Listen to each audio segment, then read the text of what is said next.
இயற்கை ஒரு தன்னலமற்றது அப்படிங்கிற ஒரு சேனல் பார்த்துருப்பீங்க. இயற்கையோட சிறப்பை பற்றி நான் இப்போ சொல்கிறேன். அதாவது ஒரு இயற்கையானது, அதாவது இந்த ஆசிய கண்டத்தில் தான் இந்த மாதிரி ஒரு அருமையான நில அமைப்பு இருக்கும். அதாவது நீங்கள் பார்த்தீங்க அப்படின்னு சொன்னால் ஒரு மலை, பெரிய மலை, மேற்கு தொடர்ச்சி மலை நம்மளுக்கு வந்து பெரிய ஒரு வரம். இது எல்லாருக்குமே தெரியும். பொதுவாக வந்து அந்த மலையிலிருந்து தொடக்கமாகக்கூடிய அருவி ஆறாக ஓடி கடல் போய் சேரும். போகும் வழியிலலாம் நிறைய ஜீவராசிகள் உயிர் வாழுது. இது எல்லாருக்குமே தெரியும். அப்போ என்ன பண்ணுது அப்படின்னா, அந்த விவசாயமும் இதில் தான், இதை சார்ந்து தான் இருக்குது. இந்த தண்ணி நீர் வளத்தை சார்ந்து தான் இருக்குது.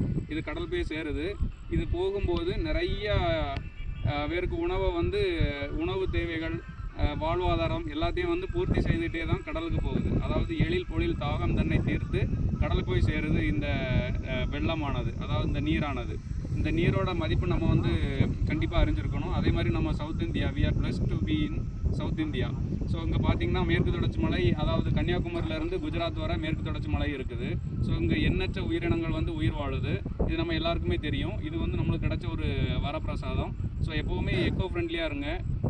ஸோ பிளாஸ்டிக் பேப்பர்ஸ் யூஸ் பண்ணுறது, அப்புறம் வந்து இந்த மாதிரி ஃபாரஸ்ட்டை வந்து பொல்யூட் பண்ணுறது, இந்த மாதிரி ஆக்டிவிட்டீஸ்லாம் பண்ணாதீங்க. இயற்கையை வந்து இயற்கையாக பாருங்கள். அது உங்களுக்கு வந்து ஒரு நல்ல பீஸ்ஃபுல்னஸ் தரும். இங்கே இயற்கை இப்படி இருக்க போய் தான் நம்மளால் வந்து நல்ல காற்றை சுவாசிக்க முடியும், நம்மளால் நல்லா வந்து உயிர் வாழ முடியும். ஸோ அதனால் அந்த இயற்கையை வந்து என்றைக்கும் போற்றி நம்ம வந்து வணங்குவோம். நன்றி, வணக்கம்.